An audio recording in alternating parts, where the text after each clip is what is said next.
Então, amados, já parecendo que não, já caminhamos nos primeiros dois capítulos desta carta de a primeira carta de João. Então, chegamos mais ou menos àquilo que poderíamos dizer que é o meio desta carta, depois chegamos ao terceiro versículo, terceiro de 5, então estamos como que no capítulo que está no meio desta carta. E então hoje iremos nos debruçar logo no início da mesma.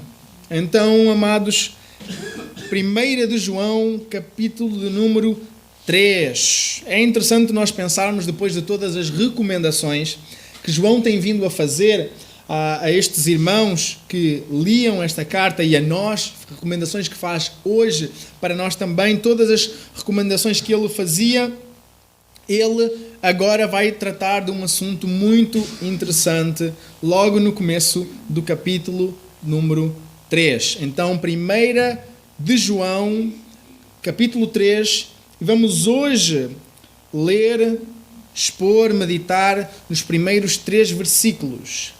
1 de João 3, do 1 ao 3. Então, creio que a maioria já conseguiu abrir, mas antes mesmo de lermos e meditarmos na palavra do Senhor, vamos mais uma vez a Ele em oração. Pai de amor, nós te agradecemos o privilégio de estarmos aqui esta manhã. Te agradecemos, ó Deus, pois somos contados no número daqueles no qual tu colocaste um incómodo para virmos e estarmos juntos em família, te louvando, te bendizendo o teu santo nome, cantando louvores, abrindo o nosso coração, ó Deus, declarando e clamando aquilo que está no nosso coração, Pai de amor, e verdadeiramente ansiamos que estejas a receber este culto diante da tua face como um cheiro suave. Ó Pai de amor, que tu estejas a inclinar verdadeiramente os nossos corações para ti, que tu possas estar a constranger os nossos corações para tudo aquilo que nós digamos, façamos, seja verdadeiramente conforme a tua santa e divina palavra. Pai de amor, nesta manhã que nós temos a alegria de estar na tua presença, clamamos que tu possas fazer com que a tua palavra seja viva e eficaz. Que a tua palavra toque nos nossos corações, que a tua palavra é que seja glorificada, enaltecida, Senhor, esta manhã, e não discursos humanos ou filosofias humanas ou pragmatismo, mas sim a tua palavra seja exaltada, para que o teu nome seja exaltado esta manhã. Que o teu Santo Espírito caminhe aqui sobre nós no dia de hoje e que nós possamos ser tocados por ti, Senhor Deus, e não saiamos daqui os mesmos que entramos. É isto que nós te pedimos e agradecemos no santo nome de Jesus, dizendo amém. Amém. Então, amados, 1 de João 3, do 1 ao 3, diz assim a palavra do Senhor, e como habitual farei a leitura na versão Almeida, século 21. Vede que grande amor o Pai nos tem concedido, o de sermos chamados filhos de Deus, o que realmente somos. Por isso o mundo não nos conhece, porque não o conheceu.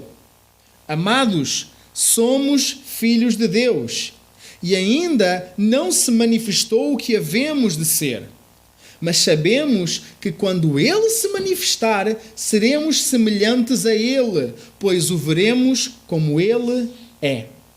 E todo o que tem nele essa esperança purifica a si mesmo, assim como Ele é puro. Então, até aqui a palavra do Senhor. Versículo número 1 diz: Vede que grande amor o Pai nos tem concedido, o de sermos chamados filhos de Deus, o que realmente somos. Por isso o mundo não nos conhece, porque não o conheceu. O amor do Pai por nós, amor esse que nos escolheu, amor esse que nos adotou, e como nos adotou, nos tornou filhos de Deus. Ainda que o mundo ache o contrário, e eu acho que ninguém é filho de Deus, ou que toda a gente é filha de Deus, a palavra do Senhor é clara. Todos nós nascemos como criaturas de Deus. No entanto, o Senhor adota todo aquele que se arrepende da sua vida de pecado e coloca toda a sua fé em Jesus como seu filho. Ele adota como seu filho, como membro da sua família. E como membro da sua família, o nosso testemunho deve ser de acordo com a família à qual pertencemos. Eu creio que muitos de nós, outrora, ouvimos os nossos pais, e eu creio que já falei isto outrora, os nossos pais, pelo menos isso aconteceu comigo, em que os nossos pais se viravam para nós e diziam: olha lá como é que tu te portas, porque a forma como tu te portares vai trazer bom nome ou mau nome à nossa família. Tu carregas o nome da nossa família, carregas o apelido ou o sobrenome da nossa família. Então a forma como tu te portares vai trazer bom nome ou mau nome à nossa família. Ou algo do género: porta-te bem, porque senão vão dizer que tu és um mal educado e que eu te ando a educar mal. Então porta-te bem. Então, à semelhança, da mesma forma, é assim com a família de Deus, a sua igreja. A forma como o mundo olhará para nós dependerá da nossa conduta também. Vamos ser considerados mais uns iguais a eles, ou pior, ser chamados de hipócritas, pois afirmamos que servimos a Deus, mas com as nossas atitudes servimos os nossos umbigos, as nossas vontades, os nossos desejos e impulsos, ou vamos nós marcar a diferença como pessoas que lutam dia após dia para viver aquilo em que acreditam? No tocante ao mundo não nos conhecer, tal como não conhece a Deus, temos de lembrar novamente que estamos a falar daquele conceito de conhecer no tocante à intimidade. O mundo não nos conhece no sentido do mundo não consegue realmente nos compreender, não consegue realmente ter intimidade connosco, porque não nos conhece e não sabe o que é isto de ser filho de Deus, nem conhece o próprio Deus, não tem realmente intimidade com o próprio Deus. É aquilo que nós já temos vindo a falar. A Bíblia, com bastas vezes, fala nesta questão do conhecimento como uma característica da intimidade. Eu ainda me lembro quando eu era descrente e o fui toda a minha vida até aos 18 anos de idade, e só aos 18 anos é que fui resgatado pelo e para o Senhor Jesus. Mas durante praticamente a maioria dos domingos, ao longo desses 18 anos, que eu ia à igreja, eu fui à igreja, acima de tudo, com os meus pais. E eu lembro-me de olhar em volta e ver as pessoas cantarem e se emocionarem com o que estavam a cantar, com a mensagem das Escrituras que cantavam, se emocionarem com a mensagem da pregação. E eu pensava, aquilo não fazia muito sentido para mim. Eu não compreendia o que é que estava ali a passar. Porque é que as pessoas falavam Jesus com os olhos a brilhar? Mas o que é que isto tem a ver com o quê? Porquê? Porque eu não conhecia a Deus. Eu não conhecia aquilo que é ser um filho de Deus. Então eu não conseguia perceber esta realidade que estas pessoas experimentavam. Tal e qual o mundo igualmente não conhece esta realidade que nós podemos experimentar.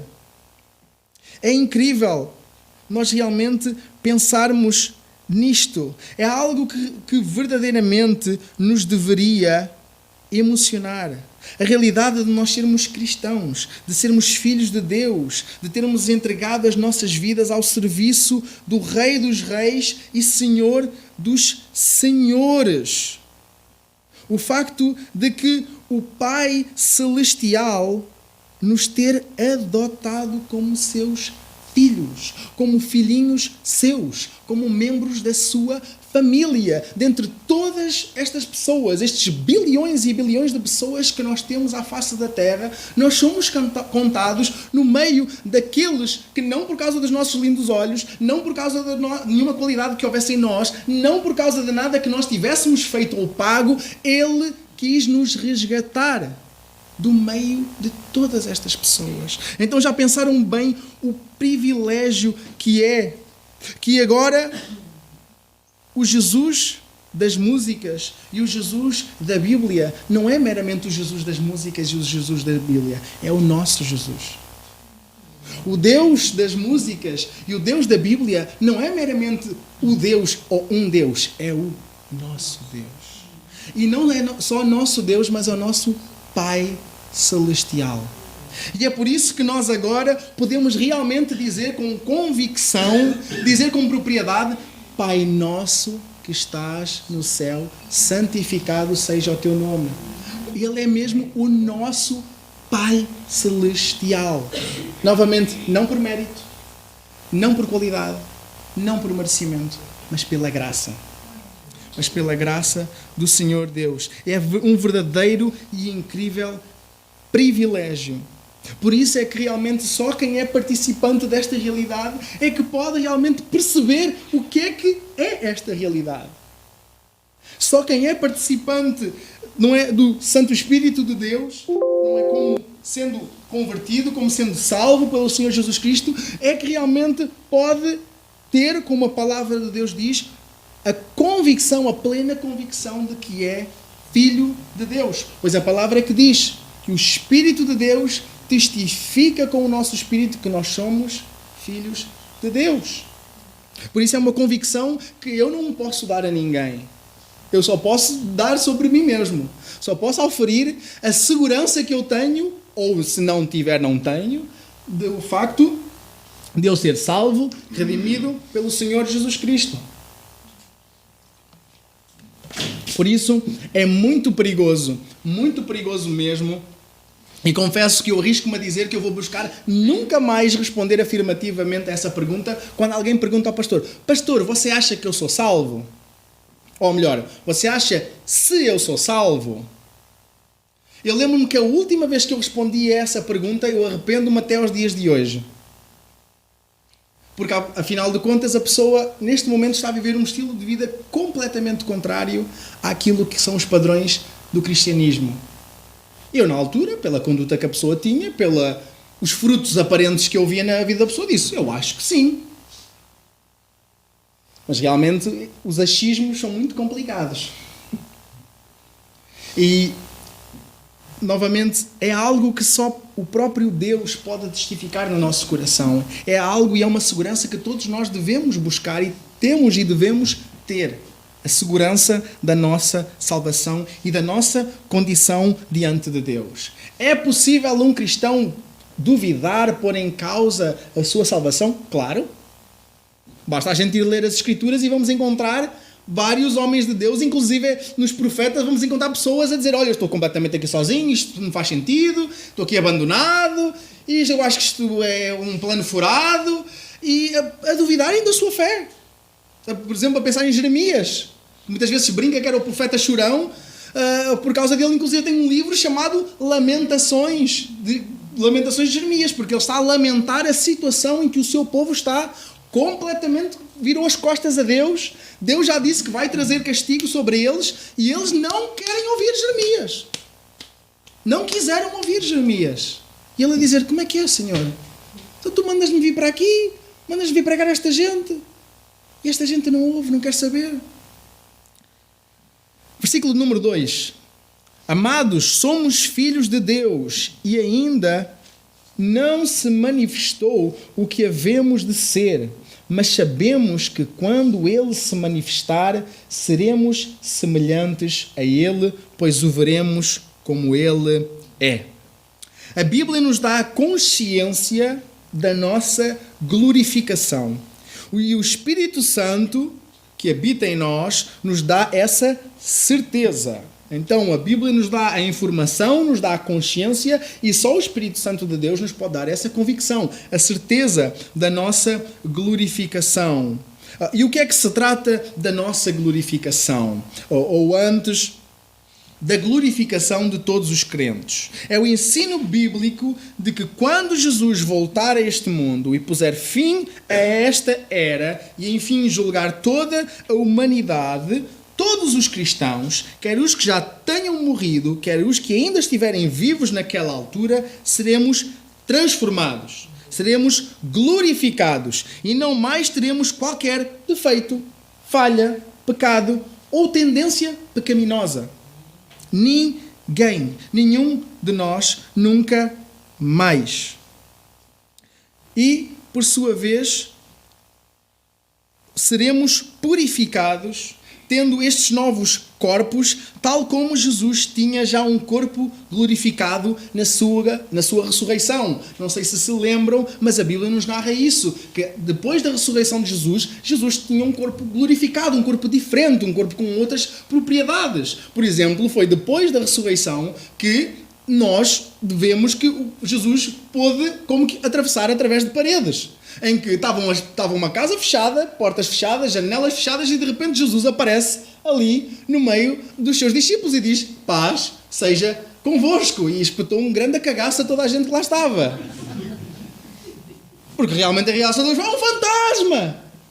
E porque ninguém estava à espera daquilo, porque novamente Jesus tinha este corpo com estas novas propriedades, novas qualidades.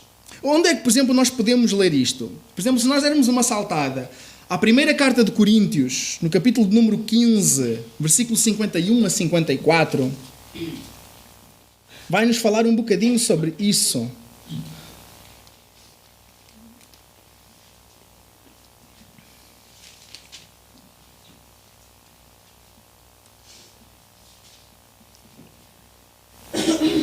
Então, 1 aos Coríntios 15, do 51 ao 54, diz o seguinte: eu vos digo um mistério.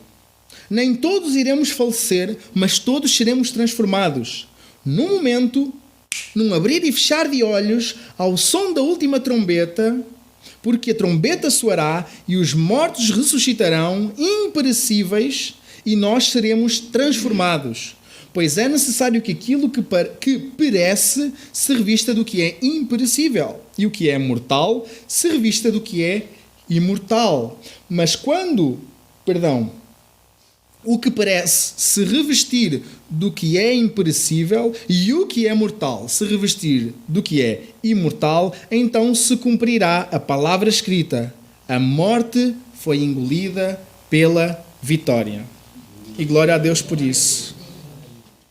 E isto é uma certeza que todos os crentes têm de ter. É uma certeza que todos os crentes não só devem ter, mas devem ansiar. Deve ser realmente motivo da nossa ansiedade, não no sentido de andarmos ansiosos, mas de esperarmos, expectarmos, mais do que uma criança pelo dia 25 de dezembro. Devemos estar ansiosos pela vinda, pelo regresso do nosso Salvador e pela nossa, enfim, transformação. Como eu estava a dizer, nós não devemos viver focados no aqui e no agora, menosprezando as bênçãos celestiais, que são incalculavelmente melhores do que tudo o que podemos ou poderíamos experimentar cá. Pois outra passagem que está escrita é em Colossenses 3, 2, 4. Já lemos ainda hoje o versículo número 2, mas vamos ler agora do 2 ao 4.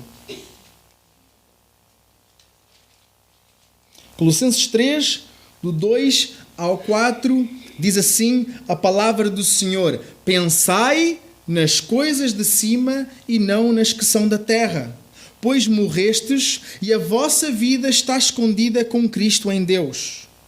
Quando Cristo, que é a nossa vida, se manifestar, também vos manifestareis com Ele em glória. Se há coisa que nos deve comover, que deve mexer connosco, que nos deve humilhar, é ao meditarmos na palavra de Deus, podermos ver tantas e tantas e tantas bênçãos que recebemos por meio do sacrifício do nosso Salvador por nós. E já viram que não é nada por pagarmos, não é nada por merecermos, é por aquilo que outro, o Filho de Deus, Jesus Cristo, conquistou na cruz e nos entrega de graça. Aquilo que muito lhe custou, Ele nos entrega de graça. Sendo que nós seremos privilegiados em ser glorificados e deixar todos os nossos defeitos e faltas fora da eternidade. Outra passagem que nos alerta para isso, Filipenses 3, 20 e 21. Filipenses 3, 20 e 21 diz: mas a nossa pátria está no céu, de onde também aguardamos um Salvador, o Senhor Jesus Cristo, que transformará o corpo da nossa humilhação para ser semelhante ao corpo da sua glória, pelo seu poder eficaz de sujeitar a si todas as coisas. Não são poucas as passagens bíblicas que falam especificamente deste tema e deste tema assim com alegria e com exortação de atentem ao que é e mais importante. A nossa pátria não é aqui, é no céu. O nosso lugar de paragem não é aqui, é no céu. Por exemplo, uma coisa muito interessante. Vocês sabem o que é que a palavra paróquia significa? Uma palavra que muitas vezes é usada, mesmo no nosso contexto português. Sabem o que é que a palavra paróquia significa? A palavra paróquia, e podem ir, e advirto para irem pesquisar e confirmar, paróquia significa como que uma estalagem de passagem para os peregrinos. É o que a palavra paróquia quer dizer. Então, de certa forma, nós estamos na paróquia de Viana do Castelo. Da rua Cidade de Riom, pelo menos. Porque é o ponto de passagem, a estalagem para os peregrinos que estão a caminho do céu. Peregrinos, não no sentido de estarmos numa peregrinação para algum lugar de culto terreno, mas estamos a caminho da nossa pátria celestial. Porque a nossa pátria não é aqui. O nosso foco não deve e não pode ser aqui. E atenção que eu estou a falar em foco. Estou a falar em foco. Não estou a dizer que nós não nos vamos importar com o que se passa aqui. Não estou a dizer que nós não nos importamos com a forma como nós vivemos aqui. Não estou a falar que nós não trabalhamos aqui, não existimos aqui, não produzimos aqui, não vivemos aqui. Sim, mas de passagem. E mais do que, digamos assim, estarmos focados em fazer um plano poupança-reforma para aquele bocadinho final da corda vermelha, é estarmos com os nossos olhos, com a nossa mente focada em quando chegarmos à glória dos céus para gozar da presença de Deus para todo o sempre. Todo o sempre. O que é isso em comparação a 70, 80, 100, 120 anos aqui na Terra? Já pensaram no privilégio de finalmente poder ver Deus face a face? Como diz em 1 Coríntios 13:12. 1 Coríntios 13:12 diz: porque agora vemos como por um espelho, de modo obscuro, mas depois veremos face a face.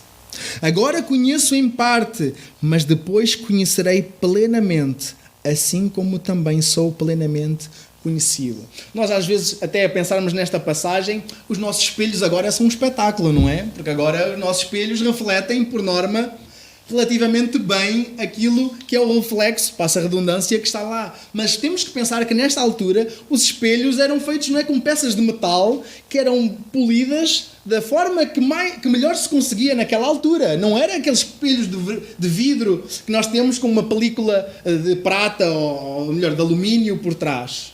Eram peças de metal. Então era uma coisa assim ainda bem obscura, não dava bem para ver o nosso reflexo. Melhor até era usar a própria água como reflexo do que usar um espelho nesta altura. E daí esta ideia que nós não vemos perfeitamente, nem conhecemos perfeitamente como é que Deus e quem Deus é agora. Perfeitamente, estou a falar. Mas depois, quando formos à glória dos céus, vamos ter o privilégio de ver Deus face a face. Mas atenção, estamos a falar da eternidade. Estamos a falar daquilo que acontecerá após termos sido limpos de todo o pecado. Pois o pecado não pode estar na presença de Deus. E algo que às vezes as pessoas não têm o devido cuidado e respeito, e ou muitas vezes por ignorância ou ingenuidade teológica, e infelizmente já virou uma espécie também de uma modinha, é que por tudo e por nada nós gostamos de colocar nas músicas contemporâneas "Quero ver Deus face a face". O que não falta são músicas contemporâneas a dizer "Quero ver a tua face", "Quero ver a face de Deus", "Queremos ver a tua face". No entanto, eu gostaria pelo menos que tivessem a consciência, a noção de que ao estarmos a dizer que queremos ver Deus face a face, estamos então a dizer uma de duas coisas. Ou eu quero morrer, ou eu quero morrer. Porquê uma de duas coisas e ambas são a mesma resposta? Porque se nós lembrarmos aquilo que o Senhor disse em Êxodo 33:20 a Moisés, quando o próprio Moisés lhe fez o pedido: Senhor, mostra-me a tua face. Senhor, eu quero te ver face a face. O que é que diz na palavra do Senhor? E disse mais: não poderás ver a minha face, porque homem nenhum pode ver a minha face e viver. Se nós com este corpo agora, nós ainda manchados pelo pecado, virmos Deus face a face, desintegrávamos-nos. Porque novamente o pecado não pode estar na presença de Deus. Nós não estamos numa condição que pudéssemos olhar para Deus face a face. Era literalmente, ou melhor, literalmente não, um grau inferior para a gente pensar é nós olharmos e querermos ir diretamente em direção ao sol. Pensem no sol. Então nós vamos ver o sol, olhos nos olhos. Queimamos as córneas.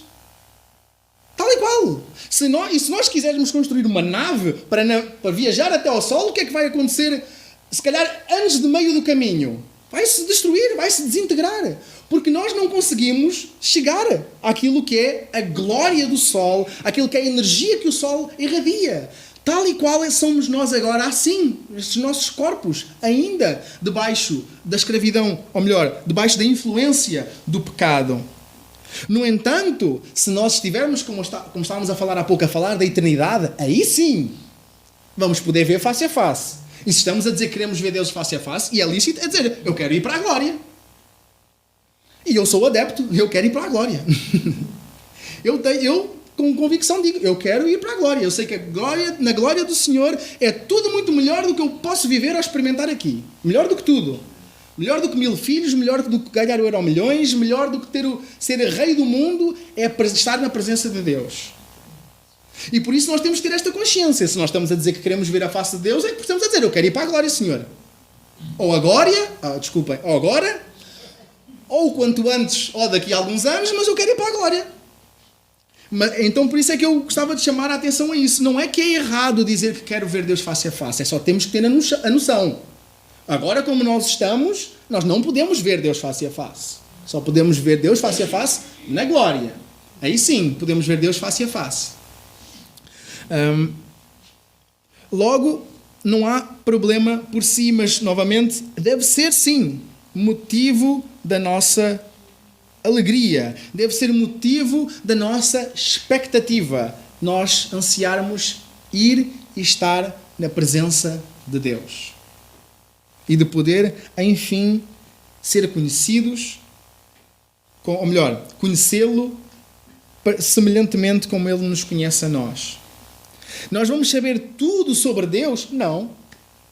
Deus é infinito. Nós não somos infinitos. Nem na glória nós vamos ser infinitos. Ele é o ser, o termo, ou melhor, a definição de perfeição. Nós não somos perfeitos. Nem na glória dos céus nós não vamos ser perfeitos como Deus é perfeito, então nós nunca vamos conseguir esgotar Deus. Nunca ninguém, nenhum ser consegue esgotar o conhecimento de Deus. Senão nós éramos uma espécie de mini-deuses. Então, outra coisa que às vezes nós pensamos, mas que a Bíblia não corrobora, é que eu quando for para o céu vou saber tudo. Eu vou perceber tudo, eu vou saber tudo. Não, a Bíblia não nos diz isso. A Bíblia não nos diz que nós vamos saber tudo sobre tudo e perceber Deus, compreender tudo sobre Deus. Se fala, não é que os anjos que estão no céu, que nunca pecaram, não têm defeito nenhum e que são seres, inclusive, um pouco superiores a nós, não compreendem Deus, nem entendem Deus na sua magnificência. Nós lembramos aquela visão de Isaías 6, em que vemos aqueles anjos que tinham 6 asas, uma coisa assim meio esquisita, parece um filme de fantasia ou ficção científica, em que eram anjos que são descritos como tendo 6 asas, e eles com 2 das asas voavam, com 2 das asas eles cobriam os pés, e com outras 2 asas cobriam o quê? Os olhos. Eram anjos, não é? Puros e perfeitos na presença de Deus, mas cobriam os olhos na presença de Deus. Nem eles eram como que dignos suficientes para estar ali e ver Deus face a face. Cobriam os pés que eles não podiam pousar, como que não eram dignos de estar ali naquele lugar. Então, como é que nós, não é, achamos que poderíamos agora olhar e ver Deus face a face assim como nós estamos, mas ansiamos o dia de regresso a casa? Versículo de número 3. E todo o que tem nele essa esperança purifica a si mesmo, assim como ele é puro.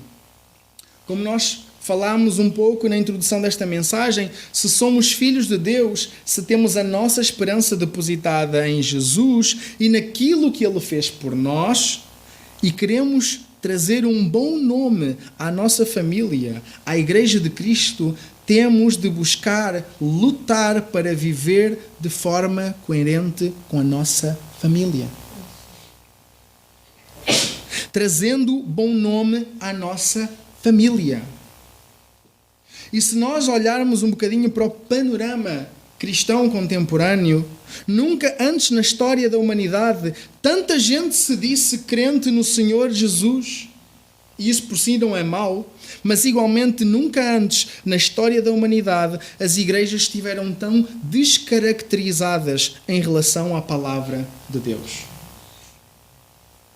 Nós olhamos para a Bíblia e lemos sobre renúncia, abnegação, sobre tomar a nossa cruz a cada dia, sobre o facto do nosso Salvador ter sido perseguido e como tal Ele nos prometeu que nós nos preparássemos, pois iríamos também ser perseguidos se formos seus discípulos verdadeiramente. Lemos sobre pessoas com estilos de vidas terríveis, com vidas manchadas e dominadas pelo pecado, terroristas até, a terem os seus corações transformados e como tal a história da sua vida também mudada por completo e se entregarem aos pés da cruz.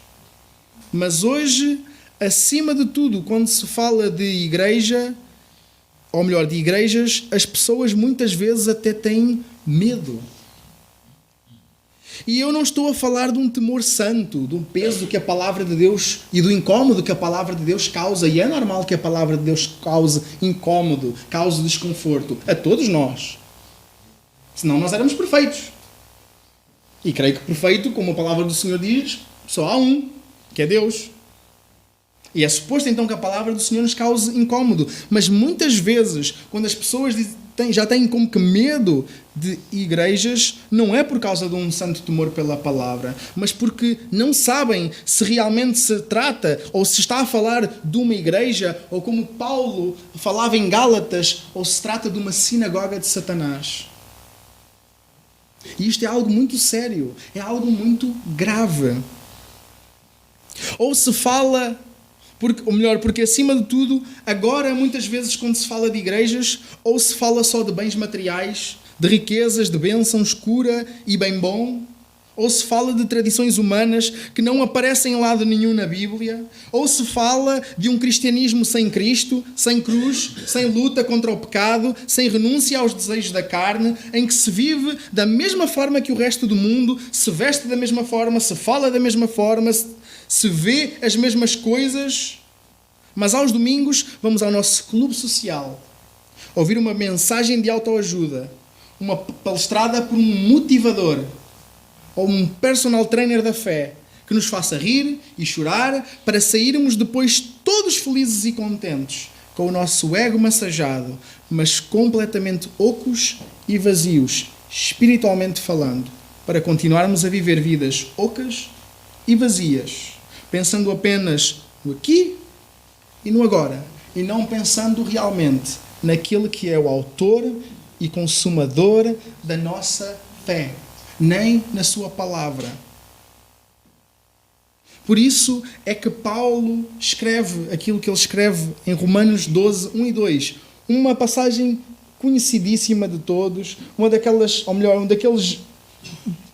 pares de versículo que é fácil e que todos deveríamos decorar, que diz: portanto, irmãos, exorto-vos pelas compaixões de Deus que apresenteis o vosso corpo como sacrifício vivo, santo e agradável a Deus, que é o vosso culto racional.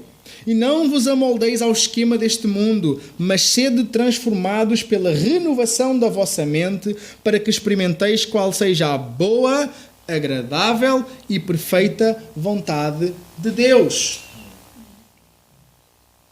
A começar, esta ideia de sacrifício vivo, o que é isto? Paulo está a dizer para nós entregarmos os nossos corpos como sacrifício vivo. Porquê isto de sacrifício vivo? Porque se nós lembrarmos aquilo que acontecia aos sacrifícios no Antigo Testamento, os sacrifícios eram mortos. Aquilo que era sacrificado era morto. Então, por um lado, o Senhor Jesus manda-nos, chama-nos, clama para que nós morramos para o pecado, sim, mas continuemos vivos. Nós, ainda estando vivos, com a nossa forma de viver, nós entreguemos a nossa vida, o nosso corpo, tudo o que há em nós, como um sacrifício, um ato de sacrifício, de culto a Deus, através do nosso culto racional. Como é que nós fazemos isso? Então, Paulo responde, 1 Coríntios 10, 31, portanto, quer vocês comam, quer vocês bebam, quer vocês façam qualquer outra coisa, façam tudo para a glória de Deus, vivendo, trabalhando, estudando, comendo, dormindo, brincando, vendo filmes, jogando futebol. Tudo o que nós devemos fazer e como devemos fazer deve ser em ato de culto ao Senhor. Aquilo que sai da nossa boca, aquilo que entra pelos nossos olhos e pelos nossos ouvidos, deve glorificar a Deus. Aquilo no qual nós pensamos deve glorificar a Deus. Por outro lado, esta ideia de não vos amoldeis ao esquema deste mundo. Tão simples, já falei mais do que uma vez. Quando nós pensamos em amoldar, estamos a falar literalmente quando a gente bate aquilo que é massa para um bolo, chegamos à forma e despejamos tudo lá para dentro. O que é que vai acontecer à massa do bolo? Vai-se amoldar, vai-se conformar, vai tomar a forma, o molde daquela forma. Se for um quadrado, vai ficar, em princípio, um quadrado. Se for um círculo, vai ficar um círculo. Se for um coração, vai ficar um coração. Então, da mesma forma, Paulo nos exorta. Porquê? Pelas compaixões de Cristo. Por aquilo que Cristo já fez. Pela obra que Jesus já fez nas nossas vidas. Por todas estas bênçãos que nós recebemos de Jesus. Que nós não deixemos que os nossos corpos, os nossos corações sejam roubados pelo brilho deste mundo, pela sedução das coisas deste mundo, das coisas pecaminosas deste mundo, do aqui, do agora, e que fica aqui, que morre aqui, que a gente não leva, mas que realmente busquemos transformar a nossa mente. Está aqui. Transformador de mente. Que nós transformemos a nossa mente. Dia após dia. Para nós conhecermos qual é que é a boa, agradável e perfeita vontade de Deus. Só assim é que nós conseguiremos ou iremos viver vidas transformadas e renovadas, conhecendo aquele que nos resgatou e a sua palavra, a sua vontade para as nossas vidas. Amados, a palavra de Deus é uma. Mas queremos nós a palavra de Deus ou queremos nós massagens ao ego? Queremos nós a palavra de Deus ou queremos o nosso conforto? Queremos nós a palavra de Deus ou queremos os prazeres desta vida e uma palmadinha nas costas no final? Queremos nós privilegiadamente ver a face de Deus e ouvir dos seus lábios: muito bem, servo bom e fiel. Foste fiel sobre o pouco, sobre o muito te colocarei. Participa da alegria do teu Senhor. Então, sejamos o quê? Fiéis no pouco. Sejamos fiéis ao Senhor no pouco. Que o Senhor possa abençoar a sua palavra, que Ele possa abençoar as nossas semanas.